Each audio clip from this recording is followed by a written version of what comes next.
Tervetuloa mukaan tämän päivän elämän syke hartauteen. Tänään ajattelin puhua ihmisen mielestä, tai oikeastaan niin kuin sitä mielen jakaumasta, joka on jokaisella uudesti syntyneellä. Tarkoitan uskoon tulleella ihmisellä. Ihminen, joka ei vielä ole uskossa, niin hänellä on ainoastaan semmoinen luonnollinen mieli. Mutta ihminen, joka on tullut uskoon ja kun Jeesus asuu hänessä, niin hänessä on myöskin hengellinen mieli. Ja se, mitä mä haluaisin nyt tässä tuoda esille, on se, että me voidaan niin kuin aina valita, kumman mielen kautta me asioista ajatellaan. Mutta ennen kuin mennään pidemmälle, niin rukoillaan hieman.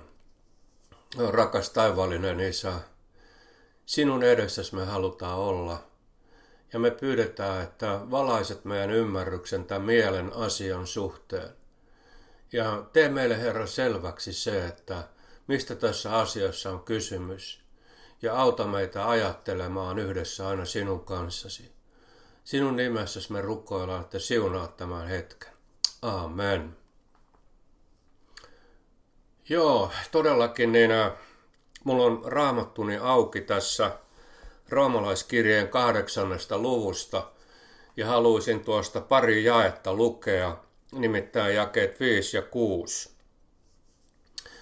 Tässä Paavali kirjoittaa näin: sillä niillä, jotka elävät lihan mukaan, on lihan mieli, mutta niillä, jotka elävät hengen mukaan, on hengen mieli.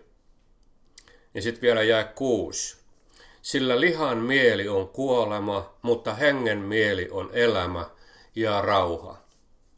Eli tässä niin kuin Raamattu opettaa meille, että on olemassa kaksi mieltä. On lihan mieli ja hengen mieli. Ja tämä sana mieli tarkoittaa niin kuin sellaista ajattelutapaa, että miten mä ajattelen. Ja siihen tietenkin vaikuttaa monia asioita. Mutta se, mikä on niin kuin, miten nyt sanoisi, voisiko sanoa vaarallista, on se, että meidän mieleen pyritään jatkuvasti vaikuttamaan. Ja siitähän esimerkiksi mainonnassa on kysymys, tai jonkun ideologian, ajatussuunnan toimesta vaikuttaa meidän mieleen niin, että me ajateltaisiin samalla lailla kuin ne ihmiset, jotka on valinnut sen ideologian itselleen. Mutta syvimmässä merkityksessä tietenkin Raamattu puhuu siitä. Ja että Jumalan sana opettaa meille ja varoittaa meitä, että miten me opittaisiin ajattelemaan yhdessä Jumalan kanssa ja varomaan sitä, ettei tämä näkymätön sieluvihollinen saatana saisi manipuloida meidän mieltä ajattelemaan sen mielen mukaisesti. No, tässä kun sanottiin, että lihan mieli, niin tämä sana lihan mieli saattaa kuulostaa jollekin vähän arvotukselliselta, että mitä tämä lihan mieli oikein tarkoittaa.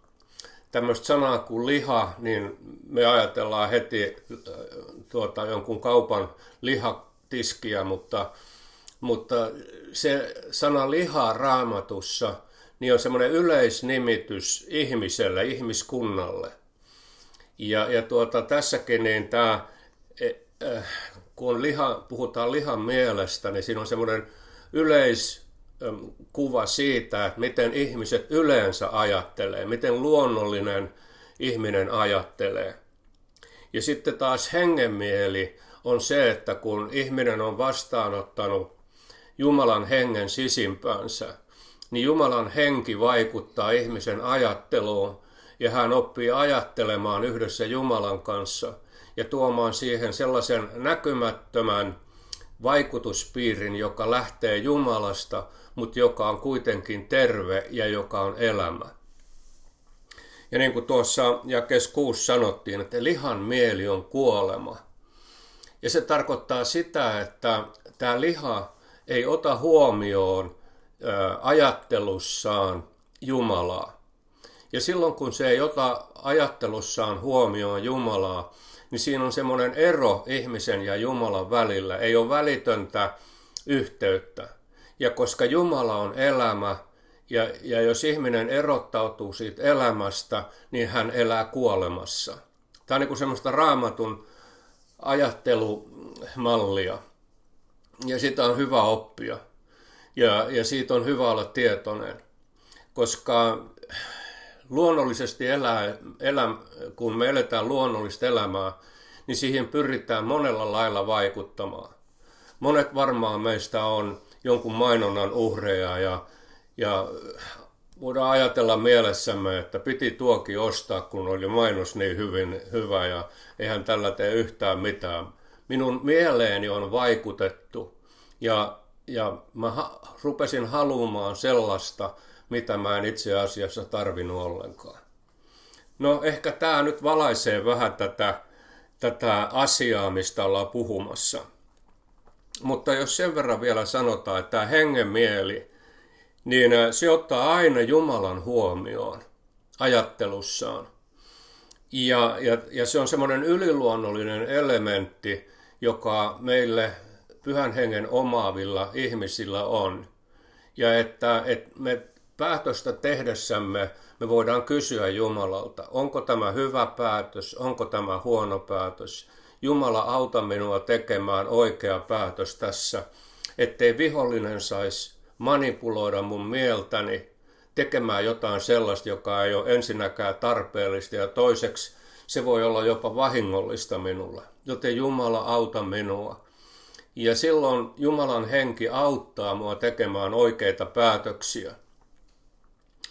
No niin, jos ajatellaan vähän tätä lihan mieltä ja sitä manipulaatiota, joka siihen kohdistuu. Jo ihan Raamatun ensisivuilla 3. luvussa 1. Mooseksen kirjaa on kertomus siitä, kuinka ihminen oli siellä paratiisissa, hänellä oli kaikki hyvin, Jumala opetti häntä, mutta siellä paratiisissa paha kyllä oli myöskin se käärme. Käärme tuli ja petti ihmisen. Jumala oli kieltänyt, älkää syökö siitä hyvän ja pahan tiedon puusta. Mutta käärme sanoi, että kyllä se on hyvä puu, kyllä kannattaa siitä syödä. Että Jumala vaan tietää, että te tuutte tuntemaan hyvän ja pahan niin kuin hänkin. Että Jumala on kateellinen teille, jos te teette sitä. Tämä on semmoista manipulaatiota, jota vihollinen käytti Eevaan. Ja niinhän sitten Eeva otti siitä puusta, hän söi ja antoi myöskin miehelleen ja hänkin söi. He tulivat petetyksi, he olivat manipuloituja tekemään jotakin sellaista, jota Jumala ei halunnut heidän tekevän. No mikä sitten ottaa avuksi tämän päivän ihmiselle, kristitylle, sinulle ja minulle? Miten me voidaan toimia tässä asiassa? No, niin kuin tuossa aikaisemmin sanottiin, niin lähdetään aina aamulla liikkeelle sillä lailla, että Jumala, ole sinä minun kanssani tänään. Hyvä paimen, Herra Jeesus, ohjaa sinä minua paimen sauvallasi tänä päivänä. Älä anna minun sortua vihollisen manipulointiin, vaan anna minun ajatella aina asioita yhdessä sinun kanssasi.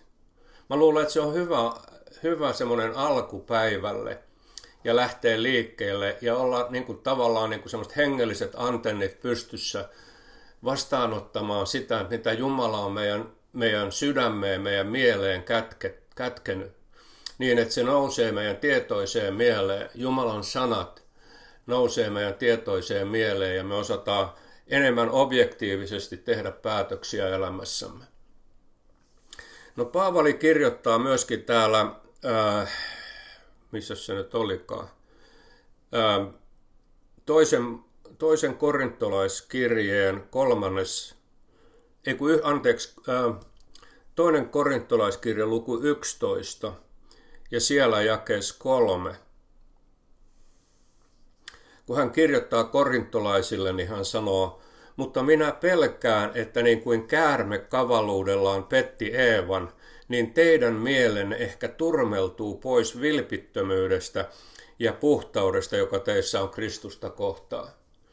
Paavali oli kertonut hyvän sanoman evankeliumin Jeesuksesta korintolaisille. Hän oli selittänyt heille, kuinka kaikki aarteet on Kristuksessa kätkettynä Kristuksessa ja että me ihmisinä päästään niistä osallisiksi.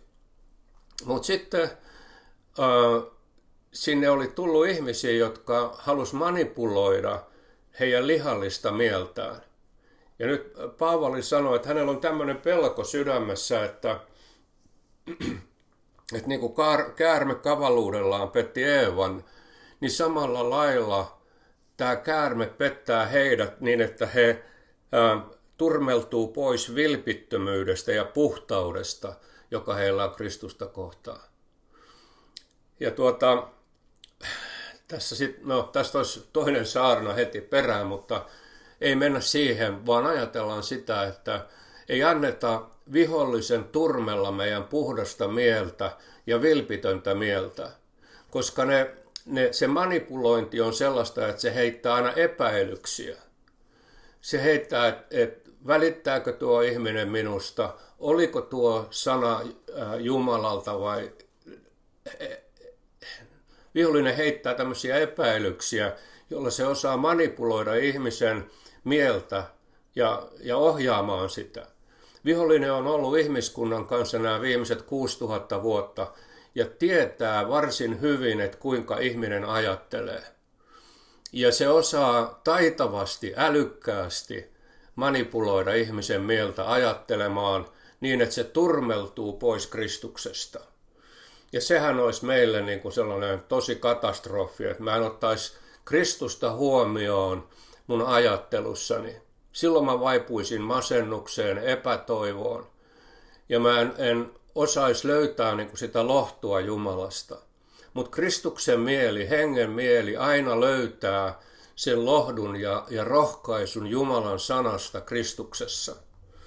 Ja sen tähden on ensiarvio sen tärkeää, että me osataan ajatella yhdessä Jumalan kanssa hengen mielessä. No ensimmäisen Pietarin kirjeen 5. luvun 8. jakeessa sanotaan, että sielun vihollinen on niin kuin kiljuva jalopeura, kiertään ympäri ja etsien, kenet se saisi niellä. Ja sen tähden niin siinä Pietari kehottaa, että valvokaa ja olkaa raittiit. Ja mä ajattelin, että mitä tuo raittius tarkoittaa. Se tarkoittaa sekoittamattomuutta. Niin kuin tässä maallisessa ajattelussa, jos joku juo alkoholia, niin hän ei ole raitis. Hänen mielensä avautuu sellaisille vaikutteille, joka sekoittaa hänen mielensä. Ja samalla lailla hengellisessä mielessä, jos me ei olla hengellisesti raittiita, ajatella yhdessä Jumalan kanssa, niin se avaa tien niin kuin vihollisen manipuloinnille ja sekoittaa meidän mielen niin, että me ei enää tiedetä, että mikä on Jumalan mieli ja mikä ei. No joo, vihollinen on tällainen. Se etsii löytääkseen jonkun, jonka se saisi lainausmerkeissä niellä. Ja se nieleminen tarkoittaa sitä, että se ihminen joutuu umpikujaan omassa mielessään, eikä löydä ulospääsyä. Mutta Kristus suuressa rakkaudessaan tietenkin sitä aina tarjoaa. No, Paavali kirjoittaa korintolaiskirjeessä, että hengellinen mieli tutkiskelee kaiken, mutta häntä itseään ei kukaan kykene tutkiskelemaan, koska hänellä on salainen suhde Jumalan kanssa, ja Jumala ilmaisee henkensä kautta kaiken sen, minkä Jumala on hänelle lahjoittanut. Ja silloin hänelle ei ole niinku tarvetta millekään manipuloinnille. Hän osaa erottaa sen manipuloinnin ja sanoo, ei kiitos, minulla ei tarvitse manipuloida. Kristuksessa minulla on kaikki. Mä en tarvitse hänen ulkopuoleltaan mitään. Aivan niin kuin Daavid sanoo psalmissa 23, että Herra on minun paimeneni, ei minulta mitään puutu. Älä vihollinen tarjoa minulle mitään turhanpäiväistä, en tarvitse sitä. Vaan Kristus on minulle kaikki kaikessa ja se riittää minulle.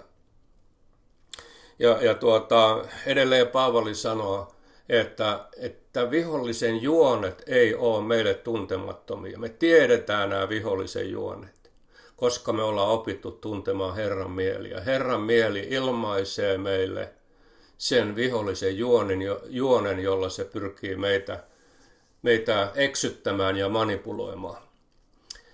Mutta lähdetään aina aamulla liikkeelle sillä rukouksella: Herra, anna sinun mielesi vaikuttaa minussa ja anna minun mieleni olla puhdas, raitis, ja mä haluan valvoa, tuntea sinut joka hetki vierelläni tänä päivänä. Ja Jumala on uskollinen, hän on hyvä paimen, joka pitää meistä huolen. Ja voidaan mennä elämässä eteenpäin tietäen, että meidät viedään perille maailman kaikkeuden parhaan paimenen johdossa. Siunausta teidän päivää tänään.